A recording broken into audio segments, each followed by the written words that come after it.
നമുക്ക് ലഭിച്ചിരിക്കുന്ന എല്ലാ നന്മകൾക്കും ഒന്ന് നന്ദി പറഞ്ഞുകൊണ്ട് നമുക്ക് സ്തുതിക്കാം. നമ്മുടെ ജീവിതത്തിൽ ഇന്നേവരെ നമുക്ക് ലഭിച്ചിരിക്കുന്ന എല്ലാ നന്മകളും വ്യക്തിപരമായിട്ട് ഈ ധ്യാനത്തിലൂടെ ഈ ദിവസങ്ങളിൽ ലഭിച്ച നന്മകൾക്കെല്ലാം നന്ദി പറഞ്ഞ് നമുക്കൊന്ന് സ്തുതിക്കാം. യേശുവേ സ്തോത്രം.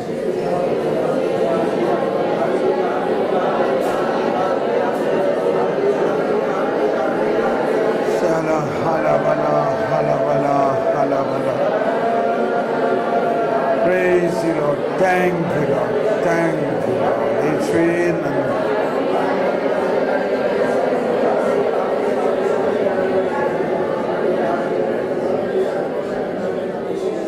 നമ്മുടെ മാതാപിതാക്കളെ പ്രതി മക്കളെ പ്രതി നന്ദി പറയാം. നമ്മുടെ മാതാപിതാക്കളെയും മക്കളെയും പ്രതി നന്ദി പറയാം. കർത്താവേ നന്ദി, യേശുവേ നന്ദി. ശാല ഹലബല ഹലബല ശാല ഹലബല ഹലബല.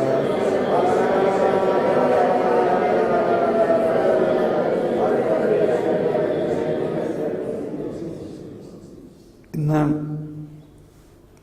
സഭ ആഘോഷിക്കുന്നത് എന്ത് തിരുനാളാണെന്നറിയോ? ഇന്ന് ഈശോയുടെ മാമോദീസായുടെ തിരുനാളാണ്. ഈശോയുടെ മാമോദീസായുടെ എത്ര മനോഹരമായൊരു ദിവസമാണല്ലേ. അങ്ങനെ ഇന്ന് ഈശോയുടെ മാമോദീസായുടെ തിരുനാളിൻ്റെ അന്ന് നമ്മൾ പരിശുദ്ധാത്മാവിൽ മാമോദീസ സ്വീകരിച്ചിരിക്കുന്ന നമ്മളുടെ മാമോദീസായുടെ നവീകരണം നടത്തി നമ്മളിപ്പോൾ നമ്മുടെ വിശ്വാസം വർദ്ധിച്ചോ? അപ്പോൾ ആ വിശ്വാസത്തിൻ്റെ ഈ വർധനമനുസരിച്ച് നമ്മളുടെ കൃപയും മറ്റു വരങ്ങളെല്ലാം വർദ്ധിക്കും. അപ്പോൾ അതാണ് പരിശുദ്ധാത്മാവിൻ്റെ ആത്മാവിൽ ഉള്ള ജീവിതമാണ് വാസ്തവത്തിൽ ക്രിസ്തീയ ജീവിതം. നമ്മൾ ഇന്നലെയെല്ലാം ഈ ദിവസങ്ങളിലെല്ലാം പറഞ്ഞ ഒരാശയത്തിനെ പെട്ടെന്ന് വേറൊരു രീതിയിൽ നമുക്ക് അതിനെ മനസ്സിലാക്കാം. അതായത് പൗലോസ് പറഞ്ഞു, ആത്മാവിനാൽ നയിക്കപ്പെടുന്നവരാണ് ദൈവമക്കൾ.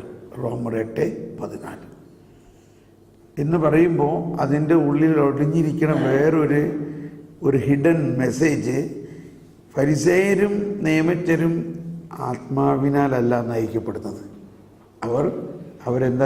എന്തിനാലാണ് നയിക്കപ്പെടുന്നത്? നിയമത്താൽ. പിടിയിട്ടല്ലേ? അവർ നിയമം ഇങ്ങനെ പറയുന്നു, അതുകൊണ്ട് അത് ചെയ്യണം. നിയമം ഇങ്ങനെ പറയുന്നു, അതുകൊണ്ട് അത് ചെയ്യണം. ഇത് ചെയ്തില്ലേ? പക്ഷേ ക്രിസ്തീയ ജീവിതം എന്ന് പറയുന്നത് യേശു ക്രിസ്തു തൻ്റെ പീഡാനുഭവവും മരണത്തിലൂടെ നമ്മുടെ നിയമത്തിലൂടെ നമുക്ക് മനസ്സിലായ പാപങ്ങളെ എടുത്ത് മാറ്റിയിട്ട് പരിശുദ്ധാത്മാവിന് നൽകിയിരിക്കുന്നു. ഈ പരിശുദ്ധാത്മാവ് നമ്മളെ നീതീകരിക്കുന്നു, ആ കൃപ കൊണ്ട് നിറയ്ക്കുന്നു, വിശുദ്ധീകരിക്കുന്നു, ശക്തീകരിക്കുന്നു, മഹത്വീകരിക്കുന്നു, നയിക്കുന്നു. എന്ത് ചെയ്യുന്നു? നയിക്കുന്നു. അങ്ങനെ നയിക്കുമ്പോൾ ആ വ്യക്തി എന്തെങ്കിലും തിന്മ ചെയ്യോ? തിന്മ ചെയ്യാൻ ആ വ്യക്തിക്ക് പറ്റില്ല. ഇതാണ് നമ്മുടെ പ്രത്യാശ. പക്ഷെ അതിലേക്ക് നമ്മളൊരു പക്ഷേ മുഴുവനായിട്ട് ഉയർന്നിട്ടില്ല. നമ്മൾ ഉയർന്നുകൊണ്ടിരിക്കുന്നു. അതാണ് ഇന്നലെ പൗലോസ് പറഞ്ഞത്, ആ പ്രത്യാശയിൽ ഞങ്ങൾ ജീവിക്കണം. പക്ഷെ അതിനിടയ്ക്ക് നമ്മൾ തട്ടിയും മുട്ടിയും വീഴുന്നുണ്ട്. എങ്കിലും നമ്മൾ പ്രത്യാശിക്കുകയാണ്, കർത്താവ് നമ്മളെ പൂർണ്ണമായ ഒരു വിശുദ്ധിയിലേക്ക് നയിക്കും. അതാണ് നവീകരണം എന്ന് പറഞ്ഞാൽ.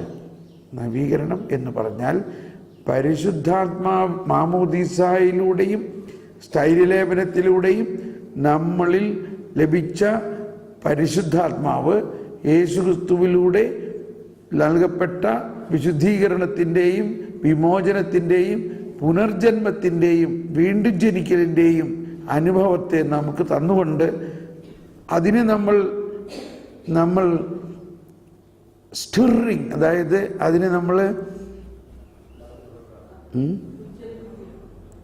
ഉജ്ജ്വലിപ്പിക്കുക. അതിനെ നമ്മളങ്ങ് ഉജ്ജ്വലിപ്പിക്കുക. അപ്പോൾ അതായത്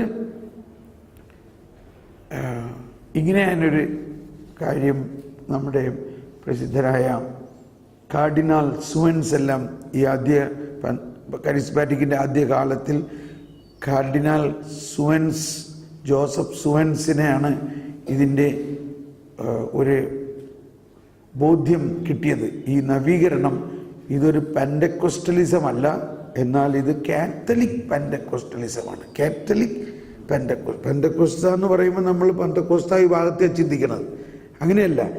പെന്തക്കോസ്ത എന്ന് പറഞ്ഞാൽ പെന്തക്കോസ്തയിലൂടെ പരിശുദ്ധാത്മാവിലൂടെ ലഭിച്ച ആ പുതിയ ജീവൻ, കാത്തലിക്. അപ്പോൾ വാസ്തവത്തിൽ ആദ്യം ഇതിന് ആൾക്കാർ പറഞ്ഞിരുന്നത് കാത്തലിക് പെന്തക്കോസ്റ്റൽ എക്സ്പീരിയൻസ് എന്നാണ്.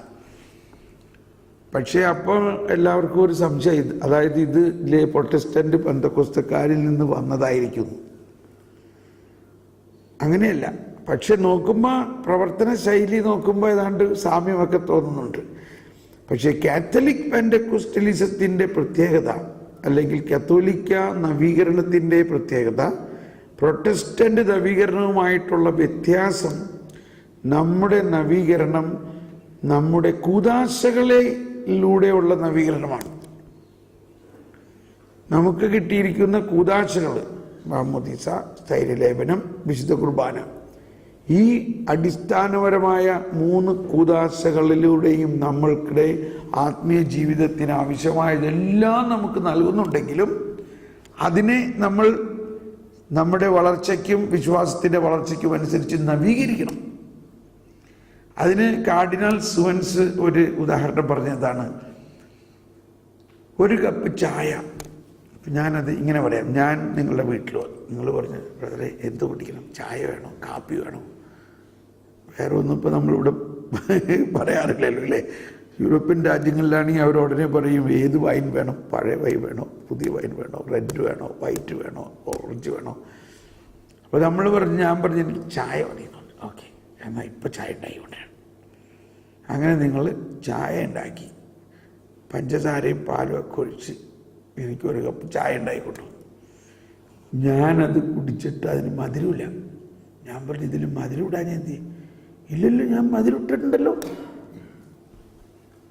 നിങ്ങൾ പറയണ മധുരം ഇട്ടുന്നു, പക്ഷെ എനിക്ക് കുടിക്കുമ്പോൾ മധുരം അനുഭവമാവുന്നില്ല. എന്താ കാരണം?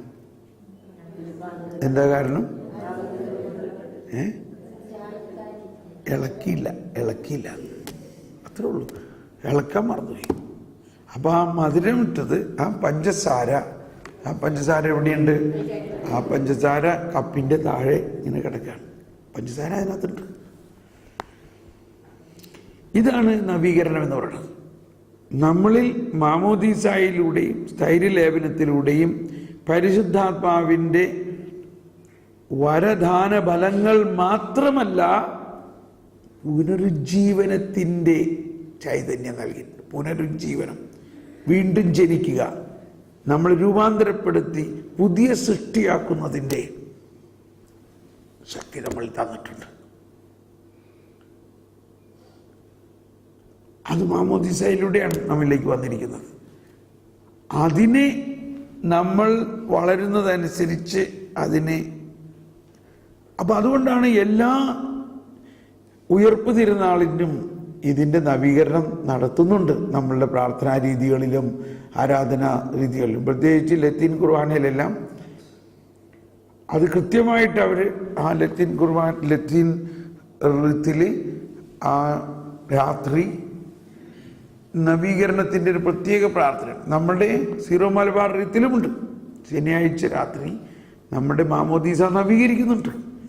അങ്ങനെ എല്ലാ വർഷവും നമ്മൾ നവീകരിക്കുന്നുണ്ട് നമ്മുടെ മാമോദീസ.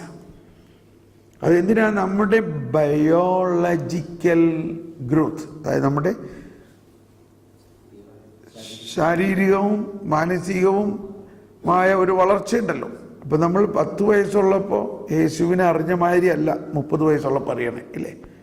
ഞാൻ പറഞ്ഞു 10 വയസ്സുള്ളപ്പോൾ അമ്മ പറഞ്ഞു അത് ഈശോ ആണ്. ഈശോ ആണ്, സംശയമില്ല, ഈ അപ്പത്തിനിരിക്കുന്ന ഈശോ ആണ്.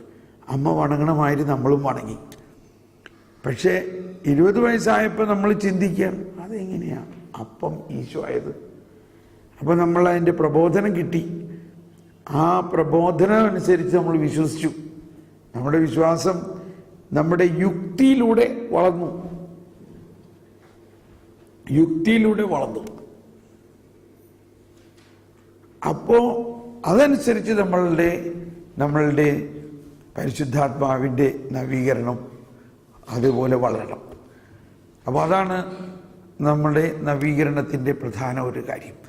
അങ്ങനെ നമ്മൾ ഇന്ന് പ്രാർത്ഥിക്കാൻ പോകുന്നത് നമ്മളിലുള്ള വരദാന ഫലങ്ങളൊന്ന്, മറ്റൊന്ന് നമ്മളിൽ നൽകപ്പെട്ടിരിക്കുന്ന പുനരുജ്ജീവനത്തിൻ്റെ ആത്മാവ്. യേശുവിനെ മരിച്ചവരിൽ നിന്നും ഉയർപ്പിച്ചവന്റെ ആത്മാവ് നിങ്ങളിൽ വസിക്കുന്നുണ്ടെങ്കിൽ യേശുക്രിസ്തുവിനെ ഉയർപ്പിച്ചവൻ നിങ്ങളിൽ വസിക്കുന്ന തന്റെ ആത്മാവിലൂടെ നിങ്ങളുടെ മർത്യ ശരീരങ്ങൾക്ക് പുതുജീവൻ നൽകും. Praise the Lord. പുതുജീവൻ. മരിച്ച യേശു മരിച്ച തന്നെ ആയിരുന്നോ? ഇല്ല, യേശു ഉയർത്തെഴുന്നേറ്റു. ആ ഉയർപ്പിന്റെ ചൈതന്യമാണ് നമ്മളിൽ. യേശു മരിച്ചത് മനുഷ്യന്റെ പാപം ഏറ്റെടുത്തുകൊണ്ടാണ്. ആ പാപത്തെ കുഴിച്ചു. ഇനി ആ പാപത്തിന് നമ്മളിൽ ഒരു ശക്തിയില്ല. ആ പാപത്തിനെ കുഴിച്ചിട്ടു. ആ കുഴിച്ചിട്ട പാപം അതോടെ നശിച്ചു. എന്നാൽ യേശു ഒരു പുതിയ ജീവനായിട്ട് വന്നു. ആ പുതിയ ജീവനാണ് ക്രിസ്ത്യാനി എന്ന് പറയുന്നത്. ആ പുതിയ ജീവൻ, ക്രിസ്ത്യാനി എന്ന് പറഞ്ഞാൽ ആ പുതുജീവനുള്ള. അതുകൊണ്ടാണ് അന്ന് ആ പന്തക്കോസ്തായ്ക്ക് ശേഷം അവരെല്ലാവരും ഭയങ്കര വ്യത്യാസം. ഈ പത്രോസ് പണ്ടത്തെ പത്രോസ് അല്ല. പിന്നെ പിന്നെ മീൻ പിടിക്കാൻ പോയിട്ടുണ്ടോ? പിന്നെ പേടിച്ച് ഭയമൊന്നുമില്ല. യേശുവിനെ തള്ളി പറഞ്ഞിട്ടുണ്ടോ? എന്ത് സംഭവിച്ചു? ആ വ്യക്തി പൂർണ്ണമായിട്ട് ഒരു പുതിയ സൃഷ്ടിയായി മാറി. ഏതുപോലെ? വെള്ളം വീഞ്ഞാവുന്ന പോലെ. മനസ്സിലായില്ലേ? വെള്ളം വീഞ്ഞായത്.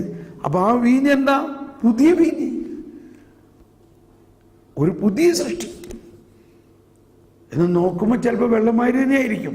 ഇപ്പൊ വീഞ്ഞ് എല്ലാത്തിനും നിറം ഉണ്ടാവണമെന്നില്ല. പല ടൈപ്പ് ഓഫ് വീഞ്ഞില് നിറം ഒട്ടും നിറമില്ല. കണ്ടു കഴിഞ്ഞാൽ വെള്ളമാതിരി തോന്നുമല്ലോ. പക്ഷെ കുടിക്കുമ്പോഴാണ് നമുക്ക് മനസ്സിലാവണത് അത് ആൽക്കഹോൾ ഉണ്ട്. നമ്മൾ തന്നെ ആൽക്കഹോൾ കാണുന്നുണ്ടല്ലേ? ആൽക്കഹോൾ കണ്ടാൽ എന്താ? വെള്ളമാതിരി ഇരിക്കുന്നത്. പക്ഷെ അതിൻ്റെ ഉള്ളിൽ മോളിക്യൂൾസ് വ്യത്യാസമാണ്.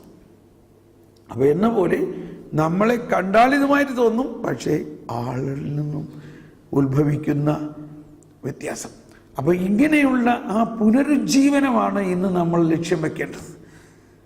നമ്മളിൽ ഒരു പുതിയ സൃഷ്ടിയാകുന്ന പ്രവർത്തനം, പിന്നെ ഒറിജിനൽ പരിശുദ്ധാത്മാവ് നമ്മളിൽ ആ പുതിയ സൃഷ്ടിയാക്കുന്നതിൻ്റെ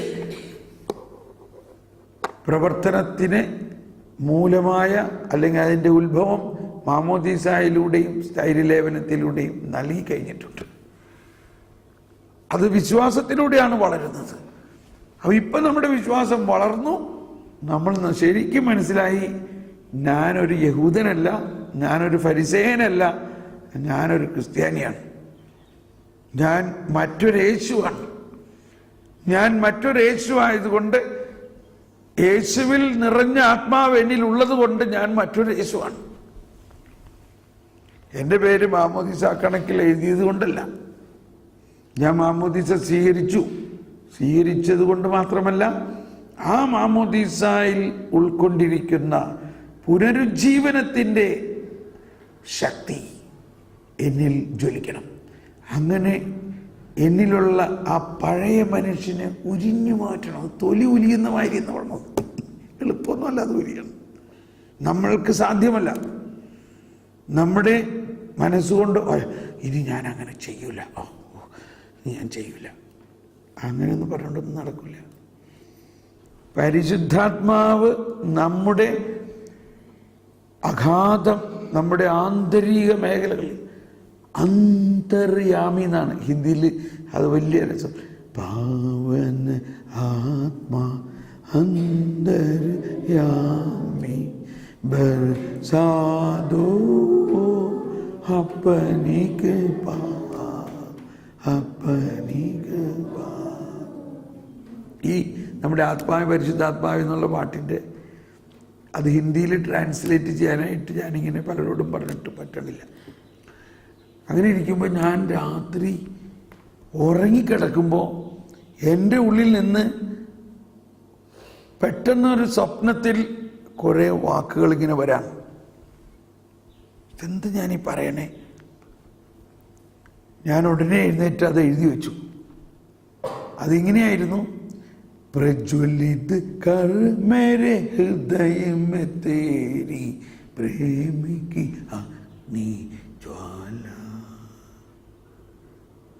പിറ്റേ ദിവസം ഞാനിത് വീണ്ടും നോക്കിയപ്പോൾ അയ്യോ, ഇതാണ് നമ്മുടെ ആത്മാവ് പരിശുദ്ധാത്മാവ് പാട്ടിൻ്റെ ജീവജലത്തിൻ അരുവിയായി കഴിഞ്ഞു.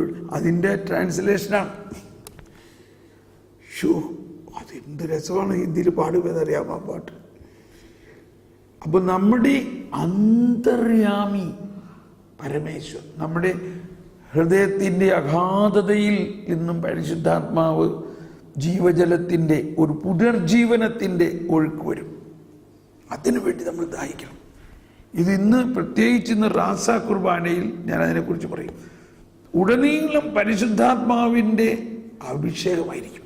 ഈ അഭിഷേകം എന്ന് പറയുമ്പോൾ ഇത് മുകളിൽ നിന്ന് വരുന്ന ഒന്ന് ആണ് ചില സമയത്ത്, എന്നാൽ അതിനേക്കാൾ ഉപരി നമ്മുടെ ഉള്ളിൽ നിന്ന് വരുന്നതാണ്. കുർബാനയിൽ കർത്താവേ അവിടുത്തെ പരിശുദ്ധാത്മാവ് എഴുന്നള്ളി വരണമേ എന്ന് പറയുമ്പോൾ അത് മുകളിൽ നിന്ന് തന്നെ വരുന്നത്. എന്നാൽ മാമോദീസായിലൂടെയും കുർബാനയിലൂടെയും നമ്മിൽ വസിക്കുന്ന പരിശുദ്ധാത്മാവിനെ ഏത് നേരത്ത് വേണമെങ്കിലും നമുക്ക് അഭിഷേകമാക്കാം. നമ്മളിൽ തന്നെയുണ്ട്. നമ്മൾ പരിശുദ്ധാത്മാവേ, ഞാനിവിടെ ഉണ്ട്, എന്ത് വേണം നിനക്ക്, ഐ ആം എവർ റെഡി.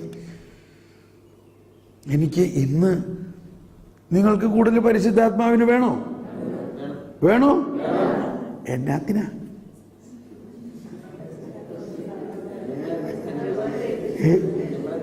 അവിടെ ഫ്രിഡ്ജിൽ വെക്കാം അല്ലേ? പോക്കറ്റിൽ ഇരിക്കട്ടെ, കുറച്ച് എൻ്റെ ബാഗിൽ കുറച്ച് ഇരിക്കട്ടെ. ഏതായാലും ഞാൻ ക്രിസ്ത്യാനിയല്ലേ, കുറച്ച് പരിശുദ്ധാത്മാവ് അവിടെ ഇരിക്കട്ടെ, ഞാനൊക്കെ കൂടി. അങ്ങനെ ഫ്രിഡ്ജിൽ വെക്കാനോ അൾമാരിയിൽ വെക്കാനോ അല്ല പരിശുദ്ധാത്മാവ്. എന്തിനാ പരിശുദ്ധാത്മാവിന് തരണേ? കർത്താവിന് വേല ചെയ്യാനും കർത്താവിൻ്റെ ശക്തി ലോകത്തിലേക്ക് പ്രസരിപ്പിക്കാനും നമ്മുടെ ജീവിതത്തെ നവീകരിക്കാനും വേണ്ടിയാണ്.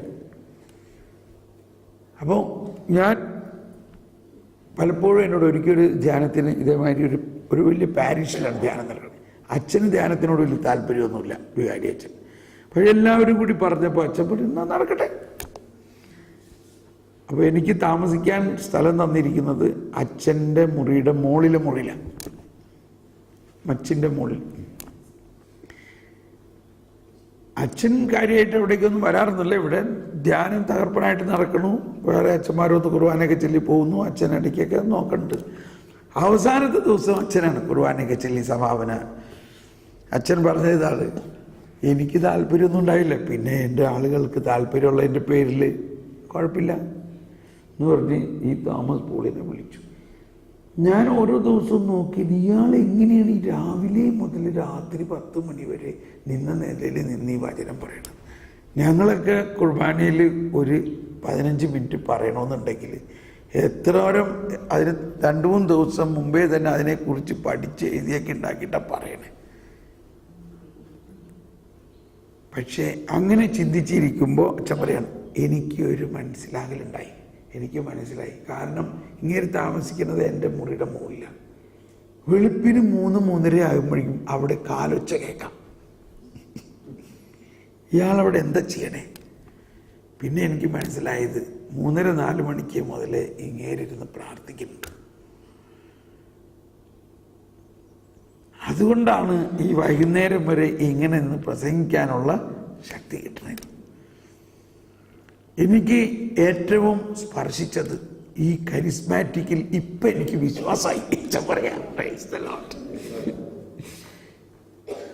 ഒരാൾക്കും ഈ പരിശുദ്ധാത്മാവിൻ്റെ ശക്തിയില്ലാണ്ട് ഈ രാവിലെ മുതൽ വൈകുന്നേരം വരെ ഇങ്ങനെ വചനം പ്രഘോഷിക്കാൻ 5 ദിവസം വേറെ ആരും ഇല്ലാണ്ട് ഒറ്റയ്ക്ക് തന്നെ ഇങ്ങനെ നടത്താൻ സാധിക്കില്ല. അതുകൊണ്ട് ഞാൻ വിശ്വസിക്കണോ പരിശുദ്ധാത്മാവിൻ്റെ പ്രവർത്തനത്തിൽ. അപ്പോൾ നമ്മളിൽ വസിക്കുന്ന പരിശുദ്ധാത്മാവ് പ്രവർത്തിക്കുന്ന ആത്മാവാണ്. നമ്മളെ പ്രവർത്തിപ്പിക്കാൻ വേണ്ടി തന്നിരിക്കുന്നതാണെന്ന് അങ്ങ് വിശ്വസിക്കണം. എന്നിട്ട് അതിനൊരു മിഷൻ വേണം. ഒരു ക്രിസ്ത്യാനിയും യേശുവിൻ്റെ മിഷൻ വേണ്ടിയാണ്. മിഷൻ. നമ്മൾ മിഷൻ സൺഡേ എന്ന് പറഞ്ഞാൽ എന്താ നമ്മൾ ആദ്യം തന്നെ മനസ്സിൽ വരുന്നത്? നമ്മൾ ആ കപ്പയ്ക്കയും തേങ്ങയൊക്കെ തലയിൽ ചുവന്നു കൊണ്ടുവന്ന് പള്ളിയിൽ വന്ന് ലേലം വിളിച്ചതാണ് നമുക്ക് ഓർമ്മ. പക്ഷെ അത് വലിയൊരു കാര്യമാണ്. അന്നേ മുതൽ നമ്മൾ മിഷന് വേണ്ടി ചെയ്തത് കർത്താവ് ഓർക്കുന്നുണ്ടോ ഇല്ലയോ? ആ തേങ്ങാക്കൊലയും ആ നേത്തക്കൊലയൊക്കെ ചുമന്ന് കൊണ്ടുവന്ന് ലേലം വിളിച്ച് എന്നിട്ട് ആ കാശ് മിഷന് കൊടുത്ത് വളരെ മധുരമായൊരു ഓർമ്മയാണ്. പക്ഷേ ഇതാണ് ഞാൻ യൂറോപ്പിൽ പറയാറുണ്ട്. യൂറോപ്പിൽ എന്താ മിഷൻ എന്ന് പറഞ്ഞു കഴിഞ്ഞാൽ ഇന്ത്യയിൽ നിന്നോ ആഫ്രിക്കയിൽ നിന്നോ ഉള്ള കുറേ ആളുകളുടെ ഭിക്ഷയാചിക്കണ കുറേ പടമൊക്കെ എടുത്തു വെച്ചിട്ട് മിഷൻ. ഞാൻ പറഞ്ഞു അതല്ല മിഷൻ. മിഷന് വേണ്ടി കുറച്ച് കാശ് പിരിച്ച് അയച്ചെന്ന് പറഞ്ഞാൽ അത് മിഷനായില്ല. ഒരു മിഷൻ സൺഡേയിൽ എന്നെങ്കിലും നമ്മൾ കർത്താവിൻ്റെ വചനം പ്രഘോഷിക്കുന്നതിനെ കുറിച്ച് എന്തെങ്കിലും ഒരു സന്ദേശമോ നമ്മൾ ഇത് എഴുതി കാശ് പിരിച്ചു കൊടുക്കണം. അതല്ല മിഷൻ. മിഷൻ എന്ന് പറഞ്ഞാൽ ദൈവത്തിൻ്റെ വചനം കൊടുക്കണം. അതിനുവേണ്ടി ആ മിഷൻ സൺഡേയുടെ അന്ന് നമ്മൾക്ക് എല്ലാവർക്കും ഒരു മിഷൻ നടത്തിക്കൂടെ? പിരിക്കില്ല, അങ്ങനെ നടന്നോട്ടെ. യേശുവിനെ അറിയാത്തവരിലേക്ക് പോയിട്ട് 2 പ്രാവശ്യം യേശുവിനൊന്ന് പറയാൻ, ആ അങ്ങാടിയിൽ പോയിട്ട് കാണുന്നവരോടൊക്കെ യേശുവിനെ കുറിച്ചൊന്ന് പറയാൻ, അതാ മിഷൻ. ജയിലിൽ പോയിട്ട് യേശുവിനെ കുറിച്ച് പറയാ മിഷൻ സൺഡേ. അപ്പോൾ നമ്മൾ ഇത്തരം വിചാരിക്കുക, കർത്താവേ ഞാൻ നിന്റെ മിഷന് വേണ്ടി തയ്യാറാണ്, ഐ ആം റെഡി. എനിക്ക് ഇന്ന മാതിരി നീ എന്താഗ്രഹിക്കണേ എന്നില്ലെന്ന്, ഞാൻ ഇന്നത് ചെയ്യാൻ തയ്യാറാണ്. അതിനാവശ്യമുള്ള പരിശുദ്ധാത്മാവിനെ എനിക്ക് തരണേന്ന് പറഞ്ഞാൽ പരിശുദ്ധാത്മാവ് വരും. ഇപ്പം ഞാൻ രാവിലെ പ്രാർത്ഥിക്കണം, കർത്താവ് ഇന്ന് അഭിഷേക പ്രാർത്ഥനയൊക്കെ ഉള്ളതാണെന്ന് വൈകുന്നേരം വരെ ഒരുപാട് കാര്യങ്ങൾ നിനക്ക് വേണ്ടി ചെയ്യാനുള്ളത് എന്തൊക്കെയാണെന്ന് നിനക്കറിയാലോ. അപ്പം എന്തൊക്കെയാ ചെയ്യണേന്ന് നിനക്കറിയാം. അത് ഞാനെങ്ങനെ ചെയ്യണേ? നിന്റെ അഭിഷേകം ഇല്ലാണ്ട്. അതുകൊണ്ട് വൈകുന്നേരം വരെ ഞാൻ കത്തി നിൽക്കാനുള്ള പരിശുദ്ധാത്മാവിനെ എനിക്ക് തരണേ. Praise the Lord. തരുമല്ലയോ? അപ്പോൾ ഇത് വലിയൊരു ടെക്നിക്കാണ്. നമ്മൾ പരിശുദ്ധാത്മാവിനെ തരണേന്ന് ചോദിച്ചിട്ട് വലിയ കാര്യമായിട്ടൊന്നും വരണില്ല. കാരണം എന്താ നിന്റെ പരിപാടി? എന്തിനാ നിനക്ക് ഈ പരിശുദ്ധാത്മാവ്? നിനക്ക് ഫ്രിഡ്ജിൽ വെക്കാനാണോ? ബാഗിൽ വെച്ചുകൊണ്ടിരിക്കാനാണോ? അല്ലെങ്കിൽ വീട്ടിലെ ഷോ ഷെൽഫിൽ ഒരുപാട് രൂപങ്ങളൊക്കെ വെച്ചിട്ടില്ല ഇങ്ങനെ ഒരാൾമാരയിൽ, അതിനാണോ? അതിനൊന്നുമല്ല പരിശുദ്ധാത്മാവിനെ തരുന്നത് കർത്താവിന് വേണ്ടി ഓടിച്ചാടി നടന്ന് വേല ചെയ്യണം. അങ്ങനെ ഒരു ചിന്തയൊന്നും എടുത്തേ, കർത്താവ് എനിക്ക് നിനക്ക് വേണ്ടി എന്തെങ്കിലും ചെയ്യണം. എന്താണ് ഞാൻ ചെയ്യാൻ അങ്ങ് ആഗ്രഹിക്കുന്നത്? അതിന് ഞാൻ തയ്യാറാണ്. എന്നെ ഉപയോഗിക്കണേ, എന്നെ അഭിഷേകം ചെയ്യണേ, എനിക്ക് അതിനുവേണ്ടി കൂടുതൽ പരിശുദ്ധാത്മാവിനെ തരണേ. പരിശുദ്ധാത്മാവേ എന്നെ പുനരുജ്ജീവിപ്പിക്കണേ, എന്നെ പുതിയ സൃഷ്ടിയാക്കി മാറ്റണേ, എന്നിലുള്ള ആ പഴയ സൃഷ്ടിയെ ഉരിഞ്ഞു മാറ്റണേ. സ്തുതിക്കാം. ശല ഹല ബല ഹല ബല ഹല ബല ഹല ബല ശല ഹല ബല. പരിശുദ്ധാത്മാവേ, പുനരുജ്ജീവനത്തിന്റെ ആത്മാവേ, പുതിയ സൃഷ്ടിയാക്കുന്ന ആത്മാവേ,